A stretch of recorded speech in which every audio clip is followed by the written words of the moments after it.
So, our first interview tonight on the historic episode 10 of the Juicy Details. This is our fourth Canadian on the show, and we're still celebrating female fight season, and she's known as a hardcore princess. What a nickname. Here she is, Jules Malone. How are you doing tonight, Jules? I'm doing pretty good, thanks. How you guys doing? Very good, very good. Right now, JT Dunn can't join us. I think he's been captured by Somalian pirates in Coke Cabana, but that's another story. That's not here or there. He'll be back. He'll be back. Oh my god. Yeah. That's the best. Okay.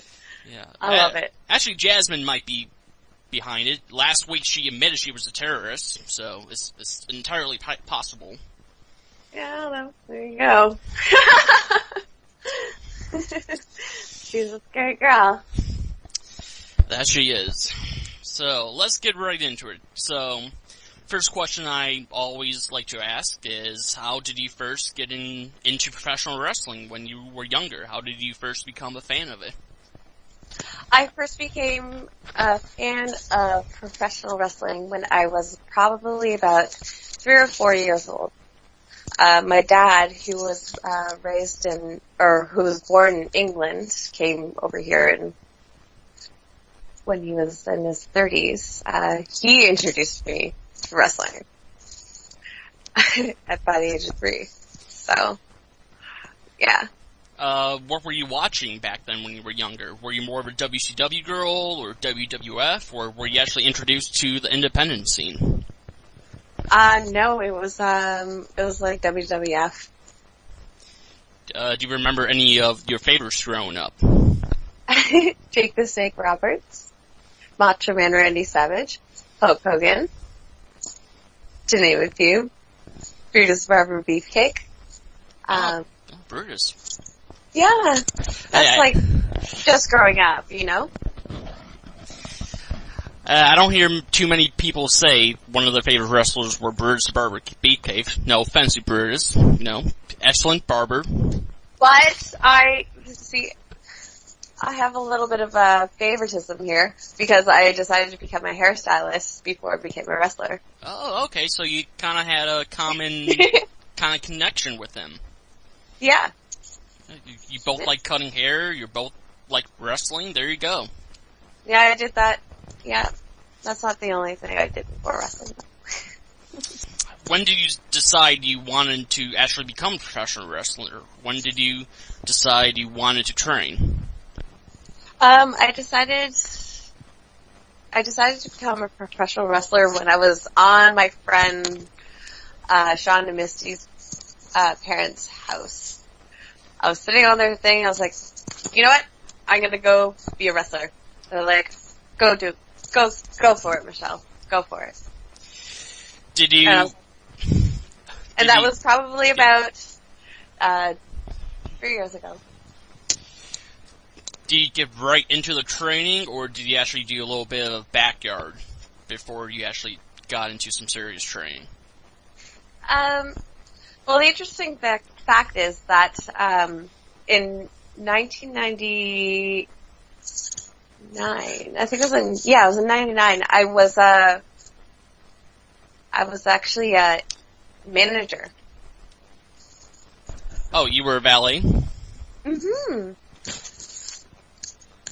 Yes, I worked as a valet for HWF in Ontario. What was that like for you? It was actually really exciting for me because it was like my first experience to be like exposed to like wrestling, and so I just sort of did that for a few years, and then I left, went to university, came back, and then I regretted, like, after going to university, and then I was like, yes, I need to be a wrestler. And then, boom, I went straight to Square Circle Wrestling and said, Rob Fuego, can you please train me? And he did. And that's where it started. Alright, so can you talk a little bit more about your training, your trainers, and like some of the things you learned early on, and maybe some of the more difficult aspects for you? Um, let's see.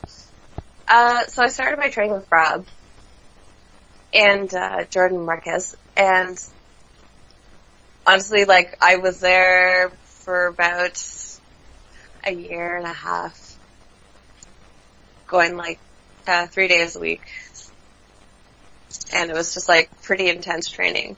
You know, there's like a lot of drills, there's a lot of things that I wouldn't do, and they would push me to do it, and then I would do it, and I would like deny doing it, and you know, it was like a lot of hard work, and they really push you harder, and they really push you to like what you want to be.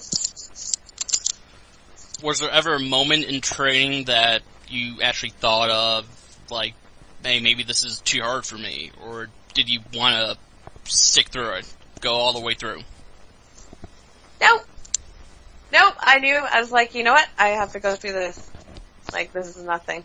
Like, this is like, I knew I had to do it. Oh, well, that's good to hear. Did you have any influences in your wrestling career early on? Do you still have influences?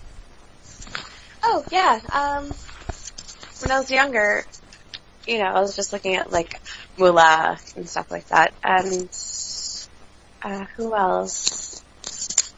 And then it came to, like, Trish, Lita, those girls, like, they really, really started it all for, like, the Divas division, and then, you know, looking now, it's like Cheerleader Melissa, we have Beth Phoenix, I really like Angelina Love, she's cool, I love Soraya Knight, who else? Like, there's so many good wrestlers out there, yeah. So, okay, you went to training, and then you started wrestling early on. Do you remember what your first year or so of wrestling on the indie scene in Canada? What was that like? My first year, it was pretty hard. I had to do a lot of traveling, going here and there and everywhere, and getting beaten up left, right, and center for every single promotion. And it was really exciting, but I won, like, within my first year, I had 2 titles. I won both the PWA Women's Champion and the CCW Women's Championship, and I held it for, I had 2 titles for a long time. Did you have any best buddies early on who traveled with you to shows and worked the shows along with you? Oh, I love everyone. Let's see. Girls that I'd like to hang out with. Honestly, like, my Canada girls are obviously Sandra Bale, Jody DeMilo. We have Courtney Rush, Mephisto. I love seeing her. And then, like, our American girls. Then I have, like, Barbie Hayden, Santana Garrett, Taylor Hendricks, you know, and, oh yes, I almost forgot, Leah Von Dutch. She's a sweetheart, too. Now, one question I really wanted to ask, I made sure to write this down. Where did the Hardcore Princess name come from? What made you decide to get into the hardcore deathmatch style of wrestling early on? Was it something you've always wanted to do, or did that just pop up one day? Yeah, I always wanted to try that. I was like, yeah, you know, it's just something I needed to do, and I wanted to try, and I'm still doing it, because I have a match against, Crazy Mary Dobson coming up in the next 2 weeks at Death Proof in Toronto.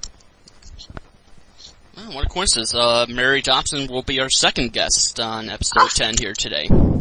I love it. I've actually seen photos photos of you in a no ropes barbed wire match. What was that like going into your first no ropes barbed wire match? Because that's not an easy match to do, especially for women. I think I've only seen one other woman in a barbed wire match, that being Haley Hatred. Oh yeah? Awesome. She's an awesome girl too. Much respect. Being in a barbed wire match is it's really intense. You have to be very careful. You have to be very aggressive, and you have to watch out for your back and your face and everything else, because that barbed wire is very sharp. Trust me. Alright, so we talked about wrestling in Canada a little bit. Let's talk about wrestling in the United States. You remember what it was like getting your first U.S. booking and how that came about? Oh, my first U.S. booking was 2 years ago. And I worked for AWWL in Michigan. And I got to work against a girl named Alley Cat. Have you heard of her? Can't say that I have. Okay. If she's listening to this, I apologize for not knowing who you are. She was a fighter. That's it. Alright, so I know you've wrestled in the United States a few times in the past couple years. Have you ever had any trouble crossing the border? Not at all. Oh, that's definitely good, because there's plenty of stories out there of wrestlers almost getting in trouble with the Canadian border, crossing in the United States. I just knocked on wood. Just so you know. Hey. I didn't want to jinx myself, but No. Just saying. No, good point. Now, your most recent United States trips were in this past month for Female Fight Season. It was in AIW in Cleveland, Ohio. What was it like for AIW working the all-women shows?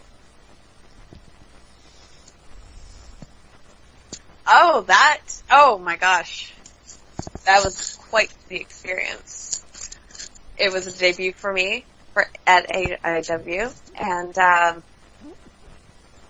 yes, who did I face? Miss Annie Social, Intersocial Network. Okay, I didn't win. That's fine. She had it's not fair either. Yep. Because that is true. She had two other people with her. And, she was cheating, so that's not very nice. And then, second up was, Miss Sassy Steffi, whom I really respect. She's a lovely girl. But when we were in the ring, that was another story. But, it turned out she defeated me. That's right. That's okay. Well, yeah, I mean, hopefully we see you back in AIW sometime soon. There was actually a lot of demand from AIW fans that night. They wanted to see you in a hardcore deathmatch style match against someone like Mickey Knuckles. Oh, wow. That would be lovely. Speaking of something like that, do you still have any first-time ever jury matches that you're hoping that that happens one of these days against any of the women competitors? I am still dying for a match with Courtney Ratch, but she gets better. Oh, I didn't know she was injured. Mm-hmm. Yep, she's been injured for a little bit, so she'll be better soon, hopefully. So, that's awesome to hear. And then, your other known U.S. appearance this month was for WSU, Women's Superstar Uncensored. It was in, outside of Philadelphia, New Jersey. Actually, you also wrestled for WSU back in August, I believe, for their, That's right. Uncensored Rumble. What's it been like working for WSU? WSU is an amazing company. I'm actually really impressed by their, organization and, the way they're doing things. Yeah, I have nothing really bad to say about them. For once, WSU gets some positivity. That's awesome to hear. Yeah, no, honestly, they treated us very well, and yeah, no complaints. I'm sure Denver, Colorado will be happy to hear that. Okay, I don't know the story, but I hope so too. He's a promoter. Okay, hello. I'm sure he's listening. I know. Hopefully. Hopefully. Any viewers, any amount of viewers will be fine. That's okay. That's okay. So, one of my final questions. What are some of your goals you hope to accomplish in the next couple years or so? Where do you want to travel to? And obviously, are you hoping for that big time contract in one of the main companies like TNA or WWE? Oh yeah, definitely. Like, I'm hoping to make my way over to the UK. That's where, like, my dad's from, so I'd love to be able to wrestle there. And I'd love to make my way down south to Mexico and also California. I'm planning to visit there at the end of November and maybe stay there for a little while. And then, yeah, anything else is up in the air. I would absolutely love a contract from somebody. Anybody. We'll just have to see, like, what the contract says, and thumbs up or thumbs down. That is the ultimate dream for just about any independent star, right? I guess so, yeah. It is. And actually, you're the third girl on here to say that she would like to go to Mexico to wrestle there. First was Nikki Storm, only because she loves tequila, and I believe it was Jasmine who said it too, because, well, I think she likes tequila too, so. I just like the warmth, so. I just like beaches. So if I can be near a beach, I'm happy. Excellent point. I don't believe Cleveland has any good beaches whatsoever. Oh well, that's okay. No. I love Cleveland anyways. Oh, well, yeah, Cleveland has its upsides. We have Melts. And yes, that's where I went. I went to Melts, and that was, oh my gosh, that place was so good. They have such good food. I love it, and I tagged my name in their bathroom. And it's a shoot. All right. Anyone that wants to go and take a picture in the ladies' bathroom at Melts, since Jules was here because my phone died and it was left in the car, I wanted someone to tag that. Take a picture and I really want to see it. Because Jules was here right by the toilet and I wrote it. I don't care. There you go. That's definitely a juicy detail. Yep, there you go. Technically, there's 4 Melt locations, so it's going to be like kind of like a puzzle to find which Melt there is. Oh my god! Yay! That's going to be like a Where's Waldo sort of thing. Yep, scavenger hunt. There you go. There you go. Hunting on. Well, I think it's time to end the show with your usual plugs. So the floor is yours. Anything you want to plug? Perhaps, social media, where people can find you at upcoming events.